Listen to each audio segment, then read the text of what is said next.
got Clent Holmes, and I've got Jocelyn Taylor with me. And we're going to talk about Thrive today. So Clent, will you give us a little introduction about yourself and Thrive? Absolutely. My name is Clent Holmes. I'm the director here at Thrive. Thrive's mission is simple: it's to transform the lives of teens. And our niche or our focus is character development.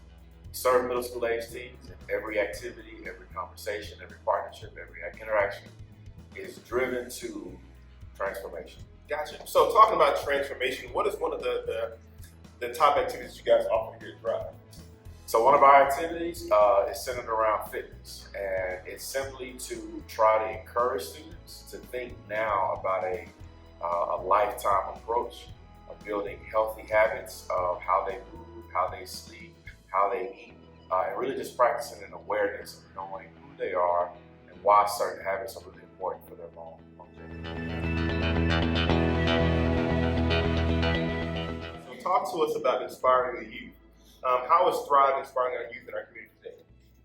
As the life skills coordinator, I'm using my position to help get them aware of their emotions, processing their emotions. Teenagers are going through a lot of changes, and they're going through a lot of things at home, at school, in their friend groups. So I'm helping them to process, walk through them, help them as they are making decisions, as they're talking to one another, uplifting each other instead of tearing each other down, uplifting themselves instead of tearing themselves down as well.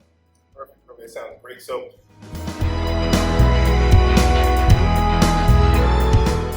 with some of the missions that you guys are doing, what's the most beneficial factor for yourself as far as working with Thrive?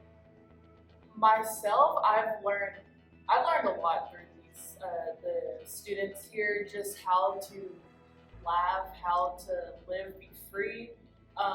Whenever I'm having a challenging day, I'm always so happy to be here, because no matter what, I will laugh each day that I'm here around these students, whether it's out of frustration or whether it's out of just being free, playing along with them. Sometimes I'll sit with them and we'll play a game of Uno, and it's super relaxing. Are you a winner in Uno? Yes, I'm very good. I don't go easy. I don't go easy. Good. We might have to get a game of Uno, and I think I'm competitive as well, but I will not lose. Oh, well, I don't know. I will not We'll lose. see about that. All right.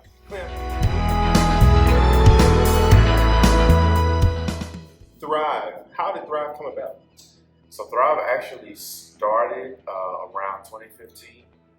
That's when the idea or the concept was actually planted. And it really was kind of all over the place in terms of what Thrive was doing in the community, in terms of the age group that they were serving.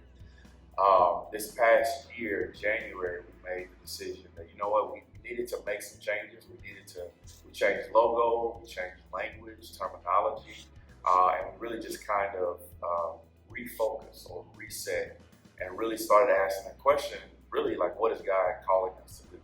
And so that's where the new Thrive, new logo, new mission really came to be. And we are really excited because now we feel like our message is super clear. We're talking about transformation, we're talking about character development. It's easy to explain to parents what we do. It's easy to talk to students about why this is important. And then as we just share with the community why Thrive is to be.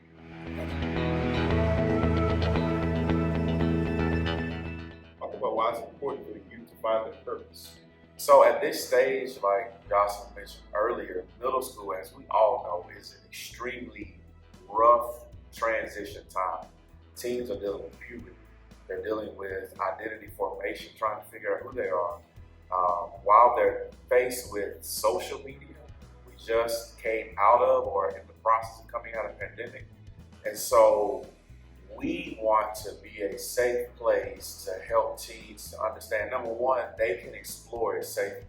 And we have a campus, we have a community, we have a village to allow them to do that safely as they grow into who God is calling them.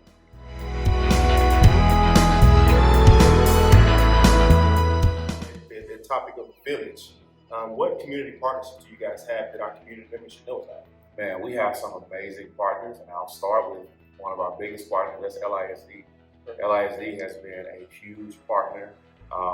Started the relationship early on and grew into what now is JKL, Just Keep Living at the High School. They come to our campus once a week. We do a lot of activities kind of integrated together.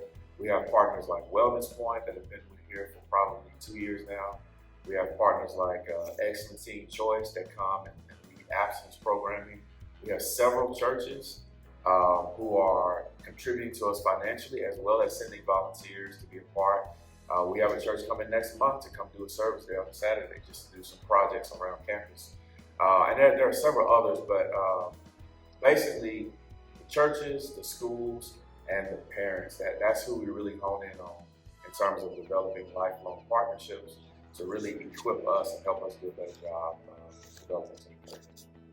My next question, moving into it, you mentioned the relationship and the village. How does this village play a part into relationships with parents?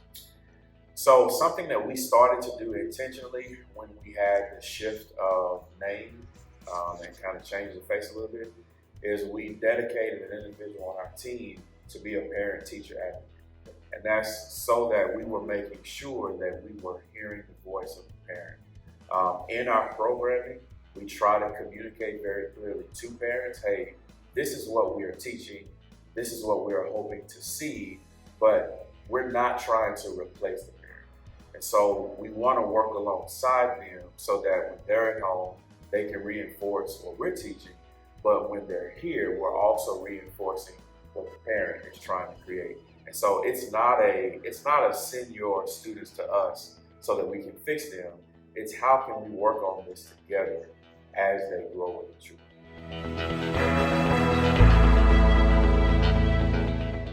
So how does the family dynamic of the staff, how does it rub off on the kids here on campus? Because I hope that the way they see us interact with each other, they'll see that it is okay to be a family with their team members. Of course, when we first get started, the first week, everyone's kind of distant and they may not be friends with some people, but throughout the semester, once we are competing and playing competitive games, playing Uno, stuff like that, we slowly see them start to grow together.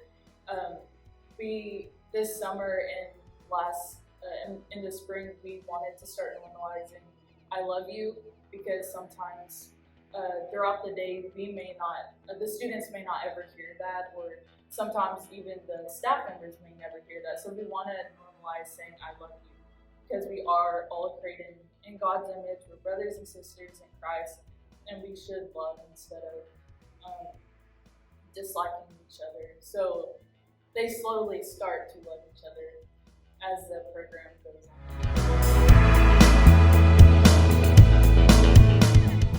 All right, Clint, so my next question for you is fall registration. How does it process take part? So we're actually starting this week. This is the earliest that we've been able to begin, but it's our website, www.thrivelongview.org/registration. That's where the process begins. Our fall semester will begin 1 week after LISD starts. So the first process is to go online, complete the registration. Our office manager will get back with the parent with the paperwork and necessary things to determine if there's a fee and or how much. Fees can be as high as $50 a month.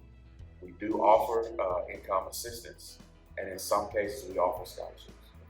Okay. Perfect. That sounds like great. I know a lot of community members would be interested in that as well.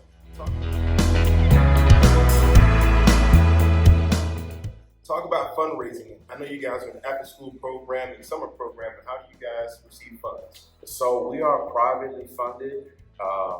We actually just finished or in the process of closing out our first major fundraising campaign. But there are always opportunities throughout the year. If you go to that same website, thrivelongview.org, there is a donate button. We have some partners that give monthly. It can be as little as $20 a month. It can be as much as wherever your imagination takes you. Trust me, we will gladly accept any donations. And then we have other partners who are helping us kind of generate some momentum through other efforts. But yeah, thrivelongview.org, go to that donate tab. There's always need, gladly accept assistance, and we appreciate the support from the community.